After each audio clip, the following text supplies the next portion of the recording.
Tinuod ba nga mga pari lang ang gitagaan og authority aron pagsangyaw sa pulong sa Ginoo? Ang tubag, yes. Sa unang panahon, mabasa ni Moda sa Malakias 2 bersikulo 7 na sila unta ang gitagaag authority.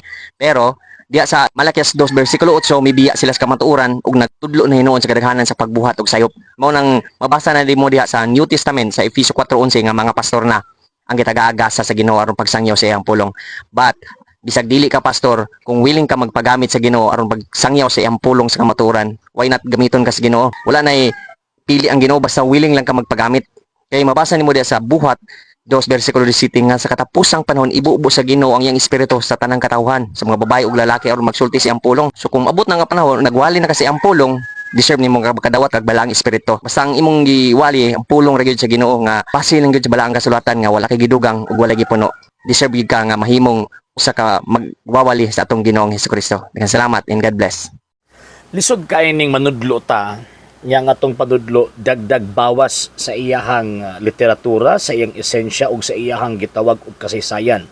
Nganoman kay kung naanay dagdag na apunay bawas, so ang mahitabuan na mga sir ug mga ma'am, di kita makakabot sa ato ang objektiba, sa ato ang tumong og tinguha nga makaplagan ang kamatuoran. Mao po ni kining atong amigo karon nga nagpasakop sa sektang gitukod lang og tao. Yung pa niya tawag in dapat magtudlo ka katulang nakasulat lamang sa Biblia. Wala man na sa Biblia. Kanang gipangunahon na ninyo, wala na sa Biblia. Wala sa Biblia in the sense nga never na gitudlo sa mga apostol. Kaya ang gitudlo sa mga apostol, itudlo ang pulong sa Dios pinaagi sa pulong o pinaagi pud sa sulat. Di ba? Kanang 2 Thessalonians chapter 2 verse 15. So, wa ningon ang balang kasulatan nga Bible alone lang. No, sir, no, ma'am.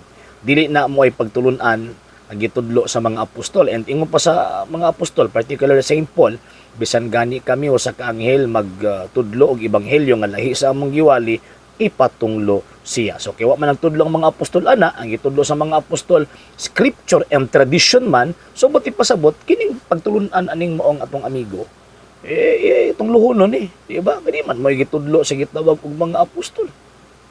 Second, ingon pa niya, di siya supak nga ang gisugo sa Dios kaniadto sa pagwali mahitungod sa maayong balita mga pari. I-quote niya ang Malakay chapter 2 verse 7, which is true. Tinuod na.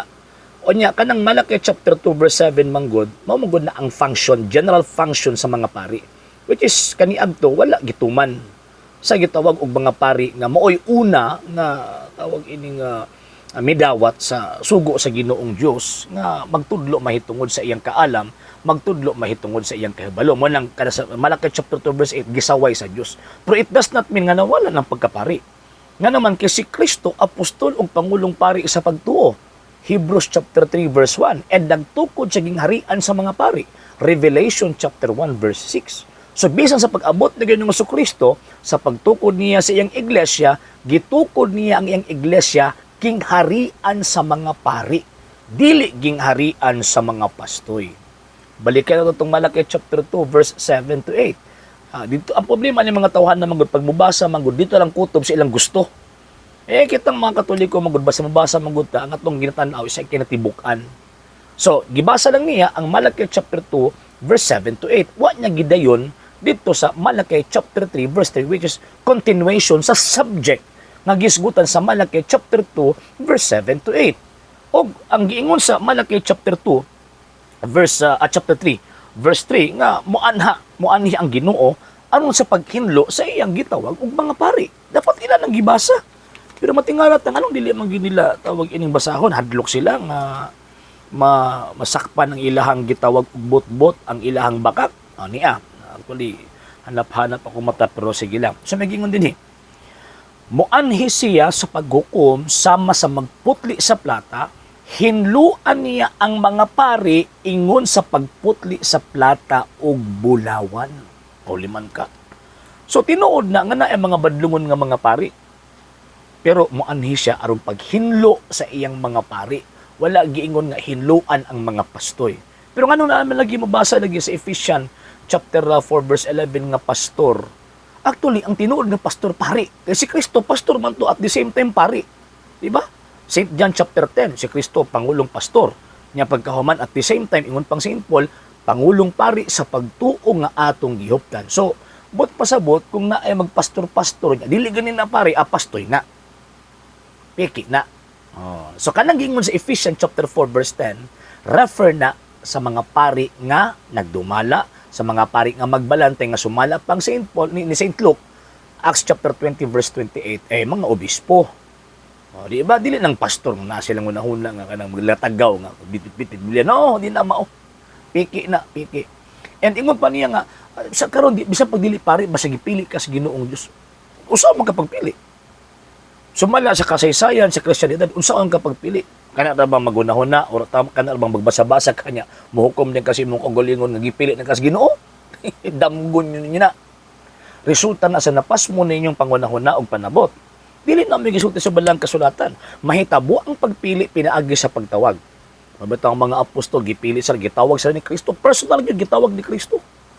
Karon madawat na to ang pagtawag ni Kristo pinaagi sa pagdawat kaniya sa bautismo. Kay pinaagi sa bautismo nadawat nato si Ginoong Jesucristo. Galacia kapitulo 3 bersikulo 27. So kanang giingon din sa buhat kapitulo 2 bersikulo 17, dili na sa bisan kinsa lang. Dili na nga nasa bisikin sa mga sulpot, no. Hindi na mao. Kanang gingon din na nga magwali mga lalaking mga babae refer na sa mga binunyagan bautismado nga gitudloan sa mga apostol kay madawat ang pagtupi na agi sa pagwali nga gipadala pod ang pagwawali. Romans chapter 10 verse 14 to 15. Mabato importante na sa kuha ka ng magwali-wali o kasi may nagpadala nimo. Anos ang mga gipadala? Kinsang otoridad imo gigamit sa tawag ini pag-invoke nimo aron makahimo ka sa pagwali. Pag di ka makatubag ana, buti pasabot kana nga magawali bugos na, peke na. So mo lagi ka nang lisod kayo ba ka nang sige kag angkon pero wa kay ka pamatuod. Kaya kung ka pamatuod, mahimo ang katawanan sa kinaulihian. So again pag abot sa Bagong Testamento, nawala ang pari. Og ang tawag ining hingpit nga pagkapari nagsugod kang Ginoong Jesucristo kay si Kristo apostol ug pangulong pari sa atong pagtuo. Sila wala man sila pari, di epiki na sila. Kita naman ti pari si Kristo atong pangulong pari. At the same time naapod sa mga galamay o naapod sa mga membro nga mga pari nga sumala pa na Saint John gingharian sa mga pari.